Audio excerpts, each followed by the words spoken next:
ನೋಡ್ರಿ ಈ ಥರ ಹುಣಸೆ ಹಣ್ಣಿನ ಹುಳಿ ಚಿತ್ರಾನ್ನ ಒಂದ್ಸಲ ಮಾಡ್ಕೊಂಡು ತಿನ್ನಿರಿ ಎಷ್ಟು ಸಖತ್ತಾಗಿ ಬರುತ್ತೆ ಅಂತ ನೀವೇ ನಂಗೆ ಹೇಳ್ತೀರಾ. ಹಾಯ್ ಎಲ್ಲರಿಗೂ ನಮಸ್ಕಾರ, ಹೇಗಿದ್ದೀರಿ? ಚೆನ್ನಾಗಿದ್ದೀರಾ? ನಾನು ಕೂಡ ಚೆನ್ನಾಗಿದ್ದೀನಿ, ನೀವು ಚೆನ್ನಾಗಿದ್ದೀರಾ ಅಂತ ಅಂದ್ಕೊಂಡಿದ್ದೀನಿ. Welcome to my Banashankari all in one ಚಾನಲ್ಗೆ. ಫ್ರೆಂಡ್ಸ್, ಇವತ್ತು ನಾನು ನಿಮಗೆ ಹುಣಸೆ ಹಣ್ಣಿನ ಹುಳಿ ಚಿತ್ರಾನ್ನ ಮಾಡ್ಕೊಡೋದು ಹೇಗೆ ಅಂತ ತೋರಿಸ್ತೀನಿ ಬನ್ನಿ. ಇಲ್ಲಿ ನೋಡಿ, ನಾನು ಅನ್ನನ ಮಾಡಿಟ್ಕೊಂಡಿದ್ದೆ.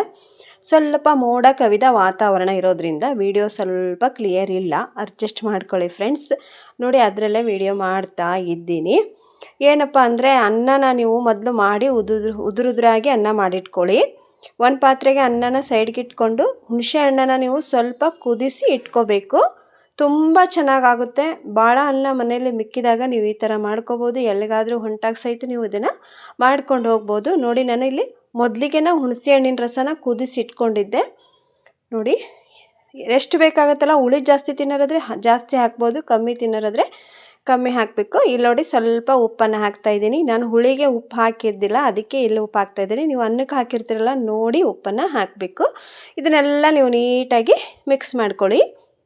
ನೋಡಿ, ಎಲ್ಲ ಹುಳಿ ಐತಲ್ಲ, ಇದು ಅನ್ನಕ್ಕೆ ಹತ್ಕೋಬೇಕು. ಅಲ್ಲಿವರೆಗೂ ನೀವು ನೀಟಾಗಿ ಮಿಕ್ಸ್ ಮಾಡ್ಕೊಳ್ಳಿ. ತುಂಬ ಅಂದರೆ ತುಂಬ ಚೆನ್ನಾಗಿ ಬರುತ್ತೆ, ತುಂಬ ಟೇಸ್ಟ್ ಕೊಡುತ್ತೆ. ಒಂದು ಸಲ ಟ್ರೈ ಮಾಡಿರಿ, ನೀವು ಹೇಳ್ತೀರಿ ಹುಳಿ ಚಿತ್ರಾನ್ನ ಹೇಗಿತ್ತು ಅಂತ. ಬನ್ನಿ ನೋಡಿದ್ರೆ ಬಾಯಾಗ ನೀರು ಬರ್ತೈತಿ. ಈ ಚಿತ್ರಾನ್ನ ಅಷ್ಟು ಚೆನ್ನಾಗಾಗಿರ್ತೈತಿ, ಮಸ್ತ್ ಅಂದ್ರೆ ಮಸ್ತ್ ಆಗಿರ್ತೈತಿ ರೀ. ಟ್ರೈ ಮಾಡಿರಿ. ನೋಡಿ, ಇವಾಗ ಇದನ್ನು ನೀಟಾಗೆಲ್ಲ ಮಿಕ್ಸ್ ಮಾಡಿ ಹಾಗೆ ತೆಗೆದಿಡ್ತಾ ಇದ್ದೀನಿ. ಈ ಕಡೆ ಇನ್ನೊಂದು ಬಾಣಲೆಯಲ್ಲಿ ನಾನು ಸ್ವಲ್ಪ ಎಣ್ಣೆನ ಕಾಯಕ್ಕಿಟ್ಟಿದ್ದೆ. ಅದಕ್ಕೈತಲ್ಲ ಸ್ವಲ್ಪ ಹೆಸರುಬೇಳೆ ಮತ್ತು ಸ್ವಲ್ಪ ಶೇಂಗಾ ಕಾಳನ್ನು ಹಾಕಬೇಕು. ನೀವು ಬೇಕಾದರೆ ಉದ್ದಿನಬೇಳೆ, ಕಡಲೆಬೇಳೆ ಎರಡೂ ಹಾಕ್ಬೋದು. ನಾನಿಲ್ಲಿ ಹಾಕಿಲ್ಲ, ಬರೀ ಶೇಂಗಾ ಕಾಳು ಸ್ವಲ್ಪ ಹೆಸರುಬೇಳೆ ಹಾಕಿಬಿಟ್ಟು ಮಾಡ್ತಾಯಿದ್ದೆ ನಾನು. ತುಂಬ ರುಚಿ ಕೊಡುತ್ತೆ ರೀ, ತುಂಬ ಅಂದರೆ ತುಂಬ ಟೇಸ್ಟ್ ಕೊಡುತ್ತೆ. ನೋಡಿರಿ, ಟ್ರೈ ಮಾಡಿರಿ, ನೀವೇ ಹೇಳ್ತೀರಿ ನನಗೆ. ಇವಾಗ ನೋಡಿ ನಮ್ಮನ್ನೇ ಇಡ್ಗುಂಜಿಗೆ ಸಹಿತ ಮಾಡ್ಕೊಂಡು ಹೋಗಿದ್ದೆ. ಇದನ್ನು ಒಂದಿನ ನಾವು ಹಗಲೆಲ್ಲ ತಿನ್ಬೋದು, ತುಂಬ ಚೆನ್ನಾಗಾಗಿರುತ್ತೆ. ಯಾಕಂದರೆ ಹುಳಿ ಹಾಕಿರೋದ್ರಿಂದ ಏನೂ ಆಗೋದಿಲ್ಲ. ಇಲ್ಲಿ ನಾನು ಹೆಸರುಬೇಳೆ ಮತ್ತು ಶೇಂಗಾ ಕಾಳನ್ನು ಹಾಕಿದ್ದೀನಿ. ನೀವು ಶೇಂಗಾ ಕಾಳು ಬೇಕಾದರೆ ಭಾಳನ ಹಾಕ್ಬೋದು, ನಾನು ಸ್ವಲ್ಪ ಹಾಕಿದ್ದೀನಿ. ಇಲ್ಲಿ 3 ಜನಕ್ಕೆ ಆಗೋಷ್ಟು ಅಷ್ಟೇ ಮಾಡ್ತಾಯಿದ್ರು ಅದು ನಾನು.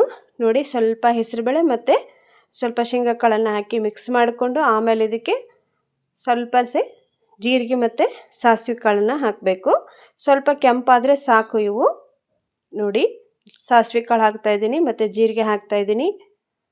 ನೋಡಿ, ಇವನ್ನ ಹಾಕಿಬಿಟ್ಟು ಸ್ವಲ್ಪ ಮಿಕ್ಸ್ ಮಾಡ್ಕೊಳ್ಳಿ. ನೋಡಿ, ಈ ಥರ ಮಿಕ್ಸ್ ಮಾಡ್ಕೊಳ್ಳಿ. ಆಮೇಲೆ ಇದಕ್ಕೆ ಸಣ್ಣದಾಗಿ ಹೆಚ್ಚಿ ಇಟ್ಕೊಂಡಂತಹ ಈರುಳ್ಳಿ ಹಾಕಬೇಕು. ನೋಡಿ, ಈರುಳ್ಳಿ ಹಾಕಿದರೆ ಟೇಸ್ಟ್ ಬರುತ್ತೆ ಇದು. ನಾನಿಲ್ಲಿ ಈರುಳ್ಳಿ ಹಾಕ್ತಾಯಿದ್ದೀನಿ. ನೋಡಿ, ನೀವು ಉದ್ನಾಗ ಬೇಕಾದ್ರೆ ಉದ್ನಾಗ ಹೆಚ್ಚಿಟ್ಕೊಳ್ರಿ, ಇಲ್ಲಾಂದರೆ ಈ ಥರ ಬೇಕಾದ್ರೆ ಈ ಥರನಾದ್ರೆ ಹೆಚ್ಚಿಟ್ಕೊಳ್ಳಿ. ಒಂದಿನ ಅಷ್ಟೇ ಇದು ತಿನ್ನೋಕೆ ಬರುತ್ತೆ. ಮಳೆಗಾಲದಾಗ 2 ದಿವಸ ಇಟ್ಕೊಂಡು ತಿನ್ಬೋದು ಫ್ರಿಜ್ಜಲ್ಲಿ. ಆದರೆ ಬೇಸಿಗೆಗಾಲದಲ್ಲಿ ಇದು ಒಂದೇ ದಿವಸ ಬರುತ್ತೆ. ಹುಳಿ ಹಾಕಿದ್ರು ಸಹಿತ ಇವಾಗ ಈ ಥರ ಇರೋ ಸೆಕ್ಕಿಗೆ ಏನು ತಡೆಯಲ್ಲ ಅಲ್ವಾ ಫ್ರೆಂಡ್ಸ್. ಬರೀ ಬೆಳಗ್ಗೆ ಅನ್ನ ಮಾಡಿದ್ರೆ ಸಾಯಂಕಾಲಕ್ಕೆ ಅಲ್ಲೇ ಹೋಗಿಬಿಡುತ್ತೆ. ಅದಕ್ಕೆ ತುಂಬ ಚೆನ್ನಾಗಾಗುತ್ತೆ, ಟ್ರೈ ಮಾಡಿ. ನಾವು ಮಾಡ್ತಾಯಿರ್ತೀವಿ. ಮತ್ತು ಹಸಿ ಮೆಣಸಿನ್ಕಾಯಿನ ಹಾಕ್ತಾಯಿದ್ದೀನಿ ನಾನಿಲ್ಲಿ. ನೋಡಿ, ಒಗ್ಗರಣೆಗೆ ಈ ಥರ ಮಾಡ್ಕೊಳ್ಬೇಕು. ಹಸಿ ಮೆಣಸಿನ್ಕಾಯಿ ಎಲ್ಲ ಹಾಕಿ ಎಲ್ಲ ಬೆಂದಾದಮೇಲೆ ಕರಿಬೇವನ್ನು ಹಾಕ್ತಾಯಿದ್ದೀನಿ ನಾನು. ಕೊತ್ತಂಬರಿ ಹಾಕಿಲ್ಲ, ಕೊತ್ತಂಬರಿ ನೀವು ಬೇಕು ಅಂದರೆ ಲಾಸ್ಟಿಗೆ ಹಾಕ್ಬೋದು. ನಾನಿಲ್ಲಿ ಹಾಕಿಲ್ಲ, ಹಾಗೆ ಮಾಡಿ ತೋರಿಸ್ತಾ ಇದ್ದೀನಿ.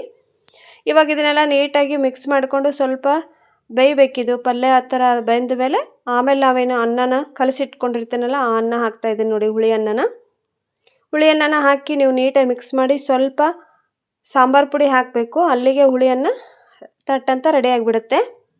ನೋಡಿ, ನಾವು ಅನ್ನದಲ್ಲಿ ಕೆಲವೊಂದು ಥರ ಅನ್ನನ ಮಾಡ್ತಾನೆ ಇರ್ತೀವಲ್ವ, ಅದರಲ್ಲಿ ಈ ಥರ ಒಂದು ಅನ್ನನ ನೀವು ಮಾಡಿ ನೋಡ್ರಿ. ಹುಳಿ ಅನ್ನನ ಸೂಪರಾಗಿ ಟೇಸ್ಟ್ ಕೊಡುತ್ತೆ.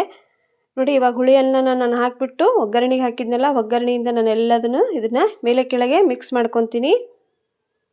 ನೋಡಿ, ಈ ಥರ ಮೇಲೆ ಕೆಳಗೆಲ್ಲ ಮಿಕ್ಸ್ ಮಾಡಿಕೊಂಡು ಸ್ವಲ್ಪ ಲಾಸ್ಟಿಗೆ ನೀವು ಸಾಂಬಾರು ಪುಡಿಯನ್ನು ಹಾಕಬೇಕು. ಸಾಂಬಾರು ಪುಡಿ ಆದರೂ ಹಾಕ್ಬೋದು, ಇಲ್ಲ ಅರಿಶಿನ ಪುಡಿ, ಟರ್ಮರಿಕ್ ಪೌಡ್ರ್ ಅಂತಿರಲ್ಲ, ಅದನ್ನಾದರೂ ಹಾಕ್ಬೋದು. ಇಲ್ಲಿ ನಾನು ಇದಕ್ಕೆ ಸಾಂಬಾರು ಪುಡಿಯನ್ನು ಹಾಕ್ತಾಯಿದ್ದೀನಿ. ಸಾಂಬಾರು ಪುಡಿ ಹಾಕ್ದೇ ಇದು ಟೇಸ್ಟ್ ಆಗುತ್ತೆ, ಆದರೆ ಸ್ವಲ್ಪ ಕಲರ್ ಕಾಣಲಿ ಅನ್ನೋ ಉದ್ದೇಶಕ್ಕೆ ನಾನು ಸಾಂಬಾರು ಪುಡಿ ಹಾಕ್ತೀನಿ.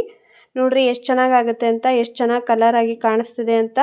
ಸ್ವಲ್ಪ ಸಾಂಬಾರು ಪುಡಿನ ಹಾಕಿಬಿಟ್ಟು ಮತ್ತೆ ನಾನೆಲ್ಲ ಮಿಕ್ಸ್ ಮಾಡ್ಕೊತಾ ಇದ್ದೀನಿ. ಹುಳಿ ಅನ್ನ ಹೋಗಿ ಚಿತ್ರಾನ್ನ ಆಗಿಬಿಡುತ್ತೆ ಅಂತ ಅಂದ್ಕೋಬೇಡಿ.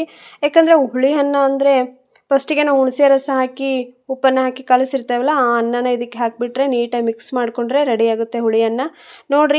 ನೋಡಿದ್ರಾ ನೋಡಿದ್ರೆ ಬಾಯಾಗ ನೀರು ಬರುತ್ತೆ. ಟ್ರೈ ಮಾಡಿ. ಮತ್ತು ಯಾರೆಲ್ಲ ಈ ಥರ ಅನ್ನ ಮಾಡಿದ್ದೀರಾ ಹುಳಿ ಅನ್ನನ ಅಂತ ನನಗೆ ಕಮೆಂಟ್ ಬಾಕ್ಸ್ ಒಳಗೆ ಕಮೆಂಟ್ ಹಾಕಿ. ಬಿಸಿ ಬಿಸಿ ಹುಳಿ ಅನ್ನ ರೆಡಿ ಆಗೈತಿ. ಭಾಳ ಅನ್ನ ಮಿಕ್ಕಿದಾಗೂ ಸಹಿತ ನೀವು ಮಕ್ಕಳು ಮಾಡಿಕೊಡ್ಬೋದು, ತಿಂತಾರೆ ಇಷ್ಟಪಟ್ಟು. ವಿಡಿಯೋ ಇಷ್ಟ ಆಗುತ್ತೆ ಅಂತ ಅಂದ್ಕೊಂಡಿದ್ದೀನಿ. ಈ ಸಿಸ್ಟರ್ಗೆ ಇನ್ನೂ ಸಪೋರ್ಟ್ ಮಾಡಿ ಅಂತ ನಿಮ್ಮ ಹತ್ರ ಕೇಳ್ಕೊತೀನಿ. ಆ ತಾಯಿ ಬನಶಂಕರಿ ಎಲ್ಲರಿಗೂ ಒಳ್ಳೇದು ಮಾಡಲಿ ಅಂತಲೂ ಕೇಳ್ಕೊತೀನಿ. ವಿಡಿಯೋದೊಳಗೆ ಏನಾದರೂ ತಪ್ಪಿದ್ರೆ ಕ್ಷಮಿಸ್ರಿ. ಮತ್ತೆ ಬೇಗ ಸಿಗ್ತೀನಿ. ಧನ್ಯವಾದಗಳು.